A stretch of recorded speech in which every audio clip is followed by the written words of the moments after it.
আছে, ইত্যাদি খরচপাতিগুলো আছে।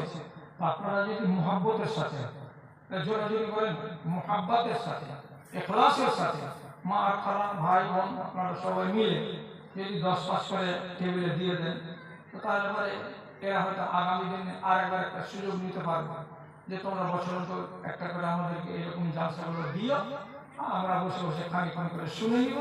তাহলে আপনাদের সহযোগিতার হাতটা এদিকে বাড়িয়ে দেওয়া হবে ইনশাআল্লাহ। তো যদি পারেন আমার ভাইরা আপনারা এগিয়ে আসেন। 1 বছর সিমেন্ট, আচ্ছা আলহামদুলিল্লাহ, তো ভালো হলো আমার ভাই একটা দিলেন। আর এরকম যদি মা খালাদের লোক গেছিলেন মনে হয় না, তো আপনারাও যদি কেউ এগিয়ে আসতে চান। আচ্ছা আরেকটা কথা বলি,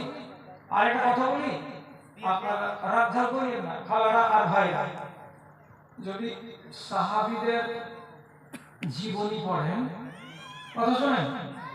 কথা শোনেন, যদি সাহাবীদের জীবনী পড়েন খুব জ্ঞান পাওয়া যাবে, সাহাবীদের জীবনী পড়তে হবে। আজ আপনাদের এখানে যখন আসি তখন 10-15 খানা বই নিয়ে এসেছি আমার লেখা। আমি বাংলাতে বই লিখেছি অনেক, 54-55 খানা বই আমার লেখা হলো। এবার একটা বই বের করেছি 10 জন সাহাবীর জীবনী, 200 পাতার বইটা। তো এই বইখানাতে 10টা সাহাবীর জীবনী পাওয়া যাবে। আপনার বেটা বেটি স্ত্রী ছেলে মেয়ে যদি পড়াশোনা থাকে ওদের একটু পড়ার ব্যবস্থা করে দেন। বইটার নাম হলো লাঞ্ছিত জীবন ছেড়ে ঈমানের ছায়া তলে, লাঞ্ছিত জীবন ছেড়ে ঈমানের ছায়া তলে। এই যে বইখানা আছে, এত সুন্দর বই, কোরআন হাদিস দিয়ে সাজানো। তো যদি কোনো মা খালা মনে করেন বা কোনো ভাই মনে করেন যে এখানে নিব, তো 50 টাকা দাম। এই যে সামনে গাড়িখানে খাড়া হয়ে আছে, আমি ওই গাড়িতে এসেছি, ওই গাড়িতে এখন চলে যাবো।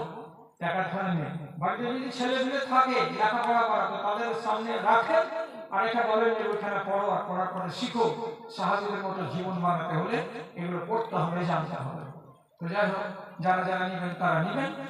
আর বাদ বাকি লোকটির কাছে আবেদন, একটা ভাই 100 টাকা দিলেন, বাকি যারা একেবারে বাকি থেকে গেছেন, বাকি থাকবেন, আল্লাহ তাআলা কোরআনে বলেছেন তাআওয়ানু আলাল বিররি ওয়াত তাকওয়া ওয়ালা তাআওয়ানু আলাল ইসমি ওয়াল উদওয়ান। মন্দ কাজে সাহায্য সহযোগিতা করিও না, নেকির কাজে তোমরা সাহায্য সহযোগিতা করিও। এটা হলো নেকির কাজ, নেকির কাজে সাহায্য করবেন, এটা হলো নেকি পাওয়া যাবে, এটা তো মন্দ কাজ নয়। তাহলে আল্লাহ আপনাদেরকে তৌফিক দিক যে এই কাজে আপনারা সাহায্য সহযোগিতার হাত বাড়াবেন। ওকে, আর কি আছে কোনো কথা আছে?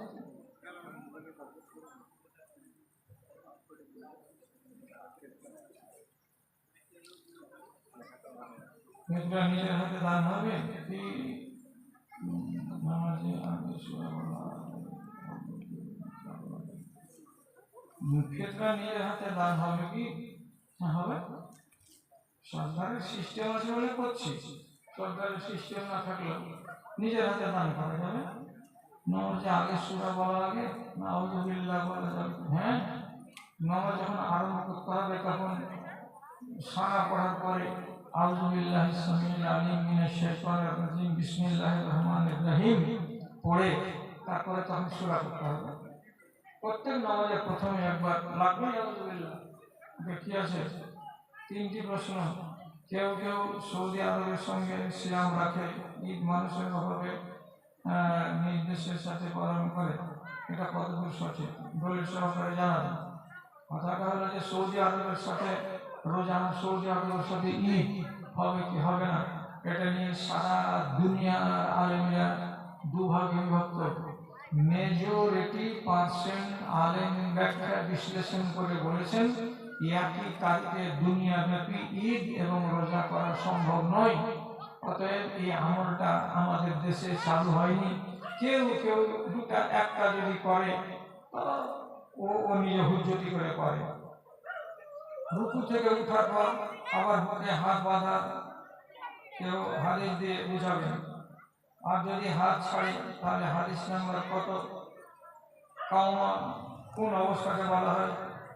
সুরে পাকা আছে প্রশ্ন করার লোকটা, মানে এর ছেলে এই সাগরে